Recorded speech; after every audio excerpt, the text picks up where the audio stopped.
Today, we are thrilled to bring you another installment of the best revenge stories from our subscribers.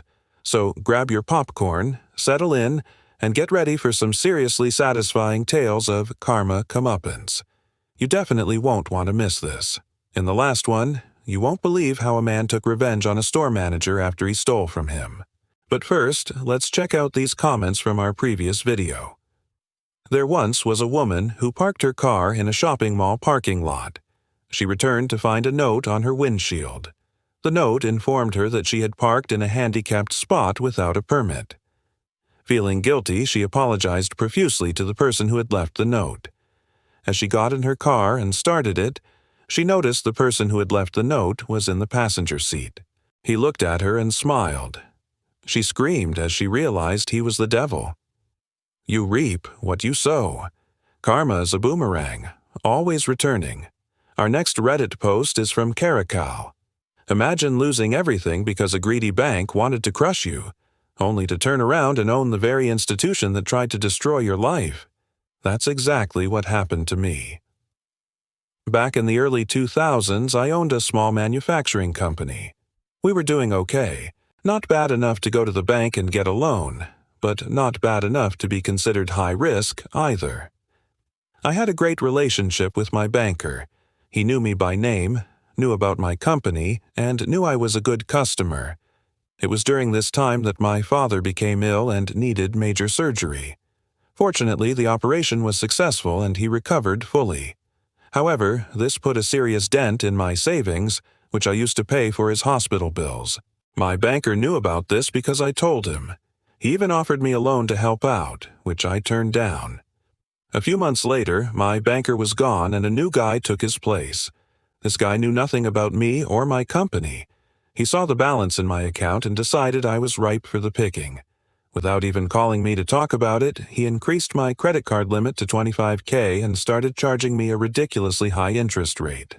At the same time, he changed my checking account overdraft protection to my credit card instead of my line of credit. I caught this quickly and called him out on it. He just shrugged and said he was following policy. I talked to the branch manager, who was also clueless, and he agreed to change it back. This went on for several weeks. One day I got a call from the loan department asking why my credit card was past due. I explained the situation, and they promised to sort it out. 2 days later, I got a phone call from my new banker. Why did you use your credit card to cover the overdraft? I explained the situation again. Then he dropped the bomb. We're closing your line of credit and you need to pay off your $25,000 balance in full before Friday, or we will start charging you interest. This was a Tuesday, and I had nowhere near that much cash in the till. I asked if there was any way I could make arrangements to pay it off, but he was adamant. On Thursday, I managed to scrape together $15,000. On Friday morning, I walked into the bank and dropped off a certified letter and a check for $15,000. Later that day, I got a call saying that the check cleared and that I still owed them $10,000. I said I would have the money on Monday. No, you will pay the full amount tomorrow, or we will pursue all available options. I should point out that I'm a very patient and calm person. I don't raise my voice unless I'm really angry. And that's when it happened. I calmly told him that I would have the money on Monday. He hung up on me. So I waited until Monday. I scraped together every penny I had and brought it to the bank. As I handed over the check, I told the teller that I would like to speak to the loan manager. When he came out, I explained the situation and reminded him that I had paid off the original balance in full and would like to close my account.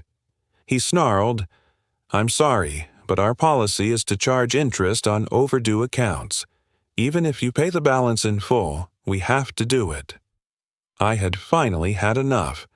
I raised my voice slightly and said, "That's fine. Sell the debt to collections then. I'll be happy to pay whatever you decide." He opened his mouth to reply, then closed it and walked away.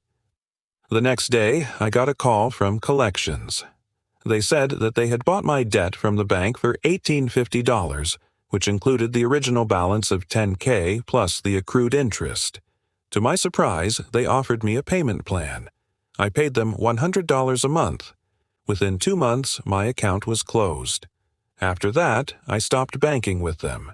I signed up with another bank and transferred what little business I had left. Then, one day, my new banker called me. "Do you know that XYZ Bank is going bankrupt and they're selling off their assets at a loss?" I said, "What a shame. What does that mean for me?" "Well, since you had a loan with them, they need to recover some of the losses. So we're offering you the chance to buy the debt for pennies on the dollar." I knew what I had to do. I worked with my banker to purchase the debt. The total cost was $1,400. I printed out the statement and cashed it. The look on the collector's face when I handed him the check was priceless. About 6 months later, I was browsing through the local business listings and I noticed something. XYZ Bank was up for sale. I drove by the building and it was empty.